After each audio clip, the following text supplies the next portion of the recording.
안녕하세요. 이드치 연구소 이야기 드라마 치료 연구소 직영주를 대신해 진행을 맡은 인공지능 성우 기림입니다. 이번 시간에는 칼에 대한 양가 감정 다루기라는 제목으로 심리극 사례를 공유하겠습니다. 이드치 연구소 직영주는 2022년 한 해 동안 한 달에 한 번 혹은 두 번 정도 분노 조절에 어려움을 겪고 계신 어르신들을 만나고 있습니다. 저는 어르신들과의 만남을 통해 심리극이라는 독특한 연극적인 방법을 소개하면서 심리극 보조자와 주인공 역할을 안전하게 체험할 수 있도록 돕고 자신의 이야기를 심리극으로 안전하게 극화해 보도록 돕고 있습니다. 참가하신 분 모두 고령의 어르신들이고 같은 지역사회에 거주하다 보니 사적인 이야기를 보다 조심스럽게 다루어야 한다는 점을 감안하여 이야기 나눔과 비네트를 접목한 진행을 시도하고 있습니다. 최근 진행했던 어르신 대상의 심리극 이야기를 하나 소개하고 싶습니다. 지난 회기에 있었던 일을 함께 회상하고 이야기 나누던 중 한 분이 정신건강의학과를 이용하면서 그리고 심리극을 경험하면서 좀 더 안정적인 삶을 살고 있다는 생각이 든다고 말씀하셨습니다. 최근에는 더 이상 주방에 있는 칼을 무서워하지 않게 되었다는 것도 새삼스럽게 깨달았다고 말씀하셨습니다. 주방에 있는 칼을 마주하는 자신의 태도에 변화가 생겼다는 것을 인식하면서 보다 더 안정적인 삶을 살고 있다는 생각이 든다고 말씀하셨습니다. 정신건강의학과의 도움을 받기 전에는 평소 칼에 대한 두려움이 없다가도 갑자기 칼에 대한 두려움이 몰려들어서 칼에 대한 양가 감정이 있는 것 같다고 했습니다. 칼에 대한 두려움이 몰려들 때는 주방에 있는 칼에 천을 씌워 보이지 않게 두었는데 이제는 주방에 있는 칼을 의식하지 않게 되었고 칼을 의식하더라도 두려워하는 일이 없어졌다고 했습니다. 그리고 심리극에 참여한 경험도 칼을 마주하는 자신의 태도에 긍정적인 영향을 주었다고 생각하는 이유는 심리극 시간에 사람들 앞에서 나의 생각과 느낌을 말할 수 있게 되었고 다양한 역할과 연기를 경험해보면서 자신감과 용기가 생겼기 때문이라고 말씀하셨습니다. 저는 곧바로 그분에게 방금 해주신 말씀을 연극으로 극화해보고 싶다고 제의했습니다. 그러자 그분은 이 이야기를 어떻게 연극으로 극화할 수 있는지 물어보셨고 저는 의인화 기법을 활용하면 될 것 같다고 답했습니다. 저는 조친문이라는 조선시대 수필을 예로 들어 의인화 기법을 설명했습니다. 조친문은 조선시대 미망인으로 추측되는 유시성을 가진 여성이 긴 세월 함께 해온 바늘이 부러진 것을 안타까워하며 지은 글입니다. 잠시 조친문의 일부를 소개하겠습니다. 조친문 유세차 모년 모월 모일에 미망인 모씨는 두어작을로써 침자에게 고하노니 인간 부녀의 손 가운데 종요로운 것이 바늘이로되 세상 사람이 귀히 아니 여기는 것은 도처의 흔한 바이로다. 이 바늘은 한낱 작은 물건이나 이렇듯이 슬퍼함은 나의 정회가 남과 다름이라. 오호 통제라 아깝고 불쌍하다. 너를 얻어 손 가운데 지닌지 우금 27년이라.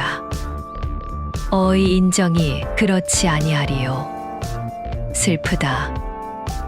눈물을 잠깐 거두고 심신을 겨우 진정하여 너의 행장과 나의 회포를 총총히 적어 연결하노라. 저는 조친문이 어떤 글인지 설명한 뒤 조친문이 일상에서 늘 함께했던 바늘에 대한 글이라면 지금 주인공으로 초대한 어르신의 경우 일상에서 늘 함께했던 주방용 칼에 대한 연극을 하는 것임을 설명했습니다.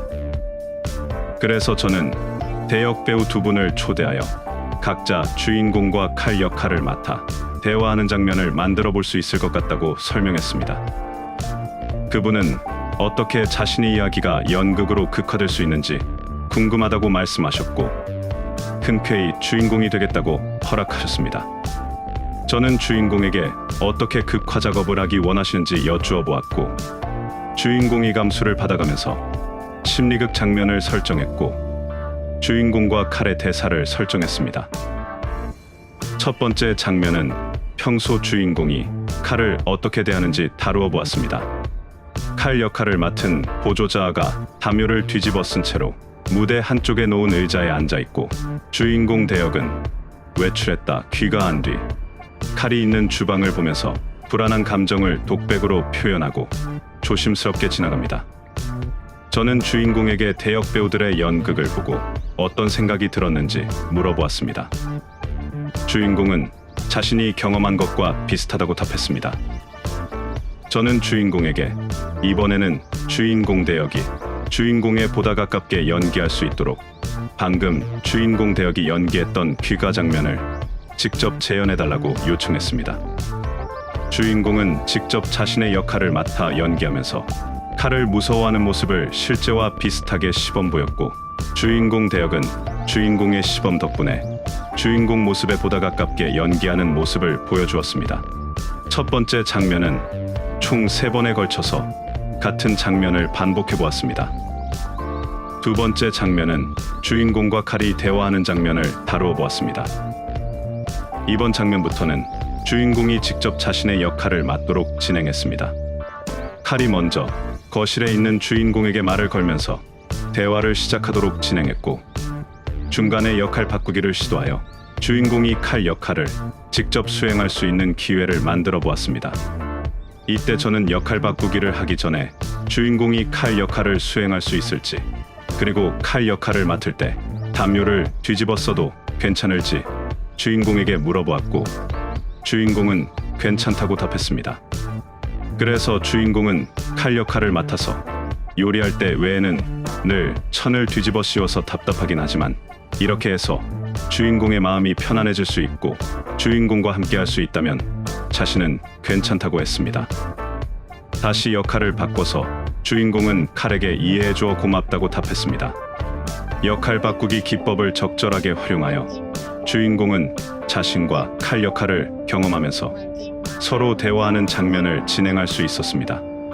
주인공은 칼의 역할도 해보고 칼과 대화하고 나니 마음이 좀 더 편안해짐을 느낀다고 말했습니다. 세 번째 장면은 요즘 칼을 어떻게 대하는지 다루어 보았습니다. 이번에는 주인공 대역이 주인공 역할을 연기하도록 했습니다. 주인공 대역이 귀가해 혼자만의 시간을 보내다가 주방에 있는 칼을 확인하는 순간 아까 외출하면서 칼 위에 천을 씌우지 않았음을 깨닫습니다.